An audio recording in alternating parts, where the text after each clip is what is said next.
Siana na bao alilofunga Jonathan Soa, bao la pili la ushindi dhidi ya JKT kwa upande wa klabu ya Simba.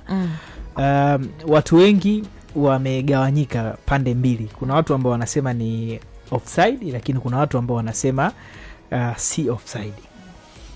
Kwangu mimi lile bao ni bao halali, bao lisilo na makando kando yoyote, na si offside kwa sababu kipindi ambacho Morris Abraham anapiga pasi kumtafuta Jonathan Soa, Jonathan Soa alikuwa nyuma ya walinzi, hasa kwa sababu kulikuwa na Pasco Musa pamoja na Laurian Makame, na alikuwa amekaa nyuma kidogo kwenye mstari ule, alikuwa amekaa nyuma kidogo ya Laurian Makame. Kwa hiyo alikuwa kwenye eneo halali, alikuwa hajaotea.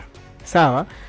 Baadaye ile pasi, walinzi wote wawili wa JKT, Makame pamoja na Pasco Musa, walikwenda kuuzuia ule mpira, lakini bahati mbaya kwa upande wao wakashindwa kuuzuia. Ukamkuta Jonathan Soa akafunga. Kwa hiyo wakati pasi inapigwa, Jonathan Soa ndo alikuwa anachomoka kwenda kukutana na nini, na mpira. Kwa hiyo ukiangalia vizuri kabisa, wakati Morris anapiga pasi, Jonathan Soa yeye alikuwa kwenye eneo sahihi.